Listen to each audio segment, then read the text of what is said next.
Welcome to Three Things You Should Know. I'm your host, Jim Wilkinson, President and founder of the Strategic CFO. Today we have with us a special guest, Kimberly Leon with PEO Tree. Kimberly, tell us about healthcare reform.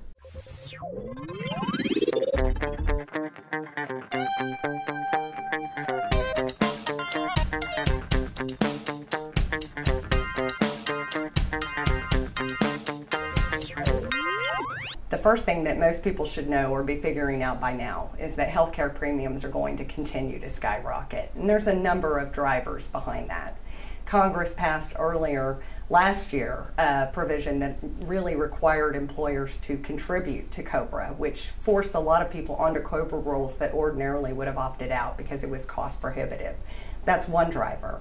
Another driver is basically we got rid of all of the rich Medicare supplements with the exception of the state of Florida, meaning that now people that are still in the workforce that are eligible for Medicare are not inclined to enter it because of the donut hole that exists. And without the availability of a supplement that's rich, it's not a very attractive plan. In addition to that, fewer and fewer doctors are taking Medicare patients because we still don't have a solid solution to the doc fix. Another driver, again, is that they've included things that have never been part of traditional coverage, things like heroin addiction residential treatment.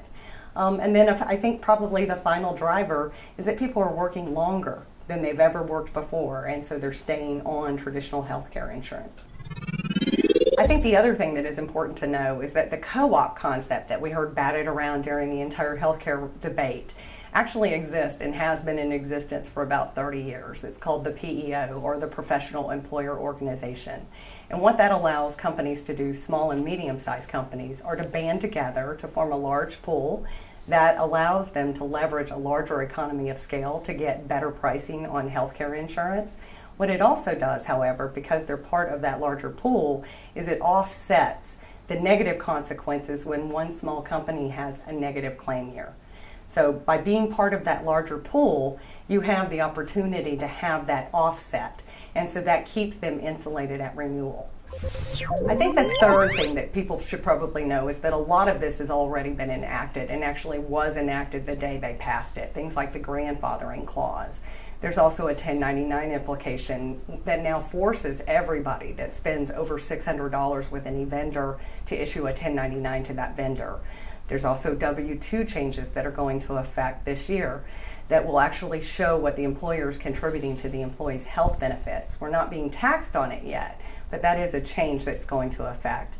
Another good thing is there's a small business health insurance credit that most small businesses aren't aware of, and they need to be taking advantage of it because the government is actually going to subsidize the cost of rolling out healthcare benefits to these small companies for a couple of years. So I think that's a really important thing that people should be aware of. Those are three things you should know about healthcare reform. I want to thank Kimberly Leon for joining us today. I'm Jim Wilkinson. Thanks for watching.